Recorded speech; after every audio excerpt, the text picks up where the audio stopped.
ఇతర మనుషులను, మనుషులు తప్ప ఇతర జంతువులను, క్రిమికీటకములను, జంతువులను, క్రిమికీటకములను, వృక్షములను, అర్థమవుతుందన్నా, మరియు వాటిని కనుక మనం సేవ చేసుకోగలిగితే అద్భుతమైనటువంటి సేవ.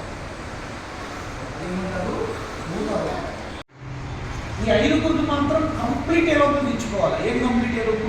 మన లైఫ్ జర్నీ ఆఫ్ లైఫ్.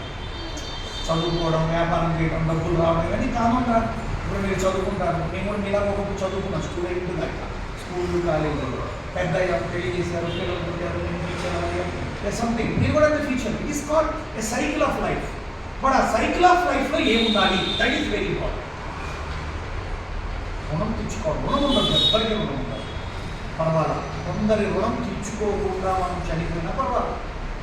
ఇప్పుడు చెప్పే 5 రుణం మాత్రం పూజా తప్పక 100% తీర్చాల్సింది. అందులో మొట్టమొదటిది ఏంటంటే చాలా ముఖ్యమైన దైవ రుణం. ఏంటది? దైవ రుణము అంటే ఏంటో ఫస్ట్ మీకు అర్థం కాదు. రుణము అంటే అప్పు, క్రెడిట్. తీసేయాలి, ఉంచుకోకూడదు. అంటే ఈ సృష్టిలో ఉన్న పంచభూతాలని, అంటే ఏంటని? నీరు, అగ్ని, ఆకాశము, భూమి, వాయువు. అంటే సృష్టిలో ఉన్న పంచభూతాలు, పంచభూతముల నుంచి ఉత్పన్నమైనటువంటి జీవ పరిణామము, అంటే దశావతారాలు. అర్థమవుతుందా?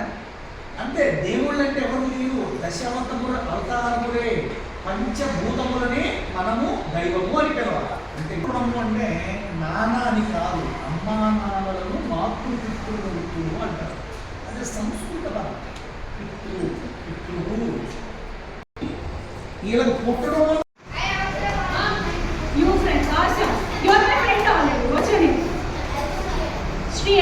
He is my best friend. Okay. What is your name?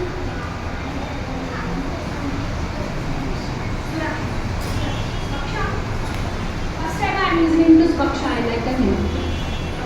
To different people who don't pay practice to MP. Yes. Awesome. So that is.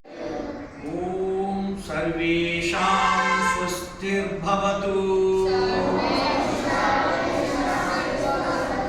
सर्वेषां शान्तिर्भवतु. सर्वेषां पूर्णं भवतु. सर्वे जनाः